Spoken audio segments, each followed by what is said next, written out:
Aujourd'hui, il y a une nouvelle importante en provenance d'Arménie. Ici, la Russie a ouvertement averti que si l'Arménie continue de retirer l'influence militaire et stratégique russe de son territoire, la Russie répondra par une dévastation économique. Il s'agit d'une escalade décisive, car après avoir perdu sa crédibilité en tant que protecteur de l'Arménie, la Russie tente désormais de préserver son contrôle en transformant la dépendance restante de l'Arménie en une arme, préparant ainsi le terrain pour une confrontation directe. Cette dernière escalade a suivi la rencontre au Kremlin entre Vladimir Poutine et Nikol Pachinian, après laquelle le vice-premier ministre russe Alexei Overchuk a transmis le message de façon brutale. Il a été dit à l'Arménie qu'elle ne pouvait pas se rapprocher de l'Union européenne tout en conservant les avantages d'une coopération privilégiée au sein de l'Union économique eurasiatique. Poutine a renforcé cette position en déclarant que les deux voies d'intégration étaient incompatibles, précisant clairement que si l'Arménie continuait à évincer l'influence russe, Moscou riposterait économiquement. Cela a montré que la Russie n'essayait plus de garder l'Arménie par la coopération, mais en augmentant le coût d'une rupture. Cette pression est intervenue alors que l'Arménie avait déjà commencé à retirer le contrôle russe sur le terrain. Les gardes-frontières russes ont été écartés de points de contrôle clés alors que les préparatifs avançaient pour une possible ouverture de la frontière turque. Pour Moscou, c'était ainsi mis clair que l'Arménie ne se contentait plus de prendre ses distances sur le plan politique, mais qu'elle retirait la présence russe d'une frontière stratégiquement importante et la remplaçait par son propre contrôle. À partir de ce moment-là, la réaction russe est passée de la pression à des menaces ouvertes. Le prochain point de pression est la 102e base militaire russe à Jumri, où des accusations d'ingérence dans les élections ont transformé la base en un problème politique direct pour l'Arménie. La base est l'un des derniers bastions militaires russes en Arménie, donc la perdre signifierait perdre l'un des derniers moyens pour Moscou d'influencer directement ce qui se passe dans le pays. Une fois que sa légitimité s'érode, la base devient un fardeau qu'il se pourrait qu'un jour l'Arménie tente de supprimer. La raison pour laquelle l'Arménie est prête à accepter cette confrontation réside dans l'échec de la Russie lors des offensives azerbaïdjanaises et l'effondrement de l'Artsakh.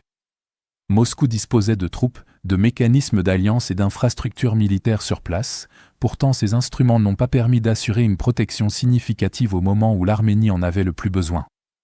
Le Premier ministre arménien, Nikol Pachinian, a pointé du doigt l'échec de l'OTSC au moment décisif, rompant ainsi le compromis politique qui justifiait la présence russe en Arménie.